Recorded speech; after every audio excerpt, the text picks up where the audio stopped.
Hello सभी को, मैं प्रीति सिंह विजुअल आर्ट की क्लास की तरफ से। हम कारक पढ़ रहे थे। कारक में हमने पिछली की क्लास में आपके 4 कारकों को पढ़ा दिया है। कारक हमने बताया था हिंदी व्याकरण में कारकों की संख्या कितनी है, 8 होती है। कर्ता ने कर्म को करण से, संप्रदान के लिए, अपादान से, संबंध काकी के, अधिकरण में पर, संबोधन ए हरि। ठीक है, तो ये आपके 8 कारक हो गए, 8 कारकों के चिन्ह हो गए। हमने इससे पहले की क्लास में आपको 4 कारकों के बारे में बताया। कर्ता ने कर्म को करण से, संप्रदान के लिए। ठीक है, अब हम देखते हैं अपादान कारक। अपादान कारक क्या होता है, इसके लिए चिन्ह कौन सा प्रयोग करते हैं, से चिन्ह का प्रयोग किया जाता है। हमने आपसे ये भी बताया था करण कारक के लिए भी से चिन्ह का प्रयोग होता है, लेकिन वहां पर जो से चिन्ह होता है वो हमने बताया था करण कारक जिसके द्वारा कोई कार्य किया जाता है, जो साधन आपका प्रयोग होता है उस साधन में आपका करण कारक प्रयोग होता है। तो जब साधन की बात की जाती है तो वहां पर अगर शेष शब्द प्रयोग होगा तो वो आपका करण कारक के अंतर्गत आएगा। लेकिन अगर आपका शेष शब्द प्रयोग हो रहा है और उससे अलगाव की बात की जा रही है, अलगाव की बात की जा रही है, यानी कि जब कोई क्रिया होती है उस क्रिया में किसी से कि दूसरे वस्तु से उसकी अलगाव की बात की जाएगी और आपका शे विभक्ति चिन्ह का प्रयोग होगा, तो वहां पे क्या होगा, अपादान कारक होता है। अपादान कारक में आपकी कौन सी होती है, पंचमी विभक्ति होती है।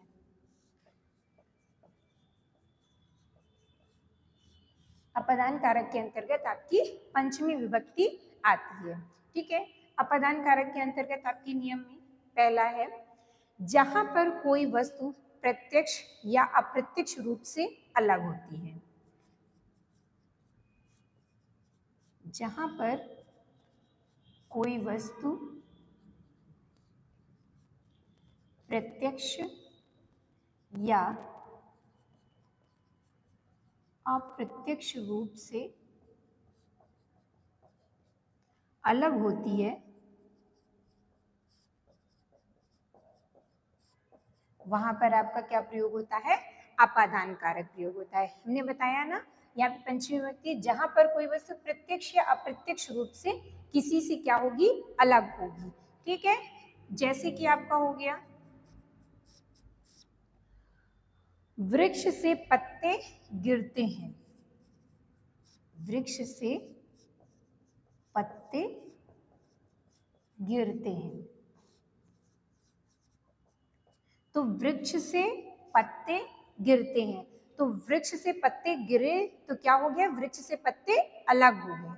ठीक है, तो यहाँ पे जो आपका से प्रयोग हुआ है वो कैसे भाव से आया है, वृक्ष से पत्ते अलग हो गए हैं यानी गिर गए हैं, तो यहाँ पे पत्तों का क्या है, अलगाव दिखाया गया है।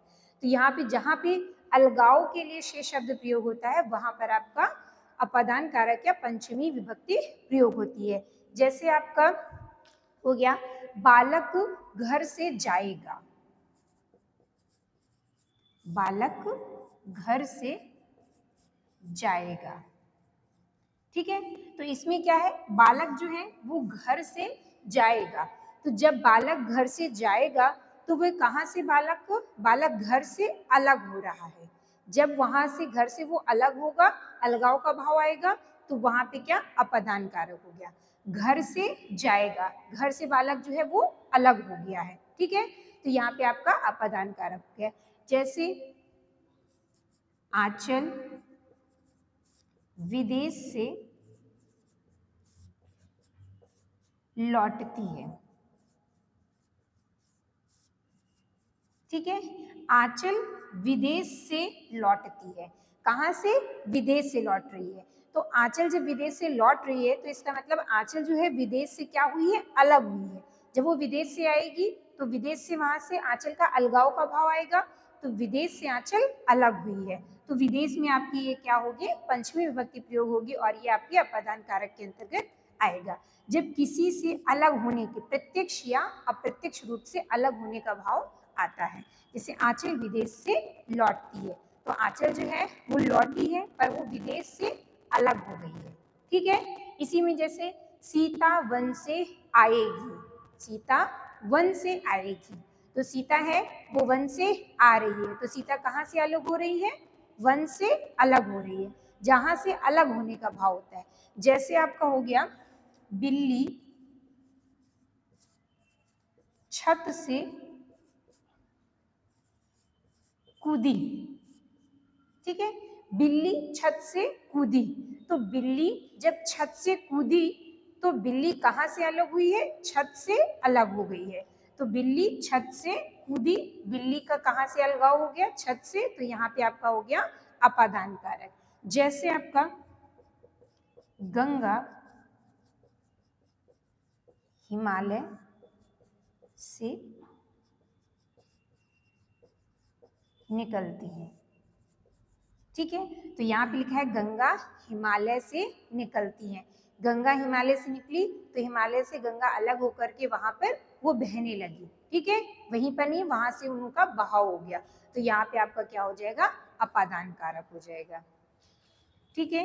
ये आपके अपादान कारक का पहला नियम। दूसरा है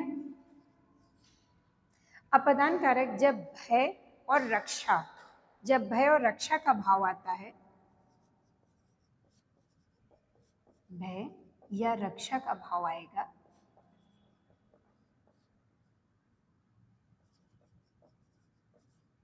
तो आपका क्या होगा, अपादान कारक होगा। भय या रक्षा का भाव कैसे, जैसे कि आपका, जैसे मुझे, जैसे वह सांप से डरता है, वह सांप से डरता है, सांप से डरता है, तो यहाँ पे क्या हो गया, डर, यहाँ पे क्या होगा आपका आया, भय आया, ठीक है। यानी कि जहाँ पे भय का भाव आएगा वहां पर क्या होगा, आपका अपादान कारक होगा। जैसे मोहन अपने पिता से डरता है, मोहन अपने पिता से डरता है, किससे डर रहा है, पिता से डर रहा है, तो यहाँ पे क्या है, एक भय का भाव आ रहा है, ठीक है। रक्षा का भाव, जैसे रक्षा के भाव में आपके आगे, जैसे पुलिस हमारी रक्षा करती है, पुलिस हमारी रक्षा करती है, तो पुलिस हमारी क्या करती है, रक्षा करती है, रक्षा का भाव आया, तो यहाँ पे क्या हो जाएगा आपका, पंचमी विभक्ति अपादान कारक होगा। जैसे कि आपका सैनिक ने शेर से बालक की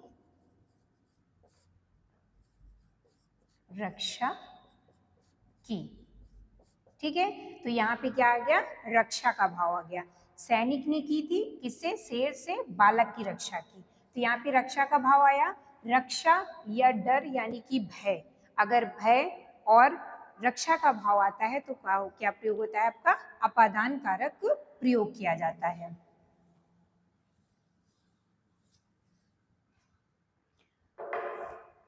तीसरा नियम आता है इसी में, जब दिशा का नाम बोध हो, जब दिशा का नाम बोध हो तो वहां पर क्या होगा आपका, अपादान कारक होगा, ठीक है। दिशा का नाम बोध हमने आपको बताया था इससे पहले की क्लास में, जब हम कर्म कारक पढ़ा रहे थे तो वहां पे हमने बताया था, जब आपसे दिशा की बात की जाए, दिशा की बात यानी कि ये सामने, इसकी ओर, चारों ओर, नीचे, ऊपर, पीछे, आगे, ये सब आपकी क्या है, ये दिशा है। अगर आपको दिशा केवल बताई जाएगी तो वहां पे आपका कर्म कारक होगा, लेकिन अगर आपके दिशा का नाम दे दिया जाए, दिशा का नाम कैसे, जैसे पूर्व, पश्चिम, उत्तर, दक्षिण, पूर्व उत्तर, पूर्व पश्चिम और दक्षिण उत्तर, इस तरह अगर नाम दे दिया जाए तो वहां पर आपका क्या होता है, पंचमी विभक्ति होती है, अपादान कारक होता है। जैसे कि भारत के उत्तर में हिमालय है,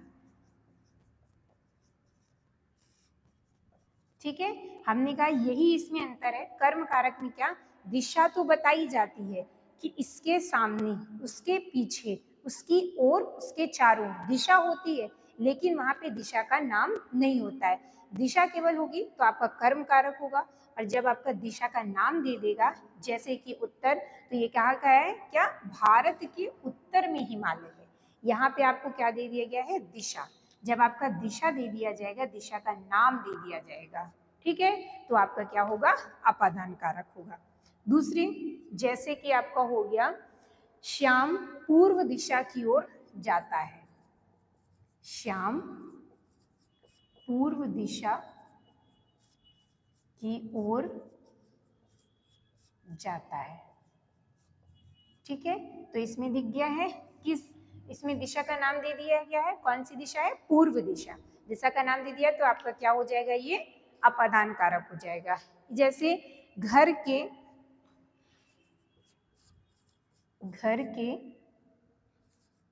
दक्षिण दिशा में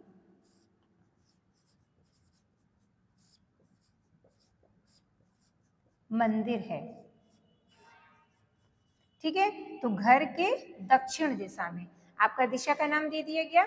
जब आपका दिशा का नाम दिया तो वहां पे क्या हो जाएगा, अपादान कारक हो जाएगा, ठीक है।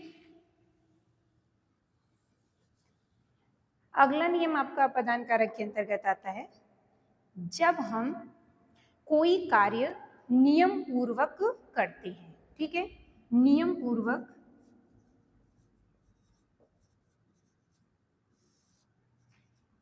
कार्य करने का भाव आता है, तो क्या होगा, आपका अपादान कारक होगा।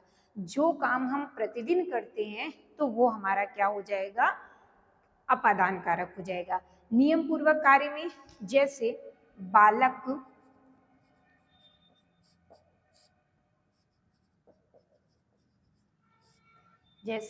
बालक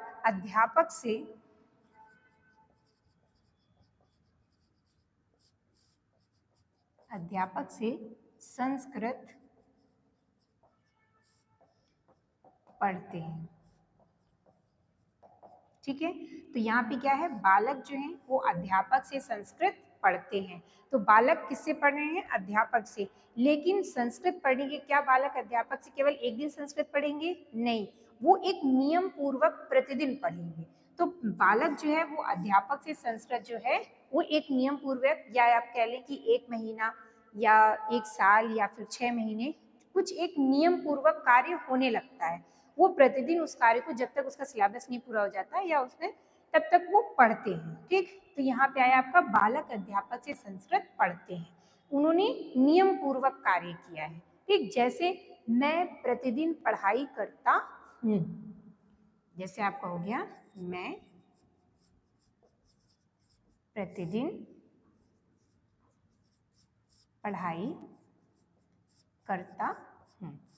तो हमने अपना एक नियम बना लिया है पढ़ाई करने का, तो मैं क्या करता हूँ, प्रतिदिन पढ़ाई करता हूँ, ठीक है। तो हमने क्या किया है, जब नियम पूर्वक कार्य करने की बात आती है तो वहां पे आपका अपादान कारक होगा, ठीक है। हमने ये अपादान कारक के बारे में पढ़ा, जिसमें अपादान कारक क्या होता है, इसमें अलगाव का भाव आता है, ठीक है। अब हम अगली क्लास में आपको आगे का कारक पढ़ेंगे।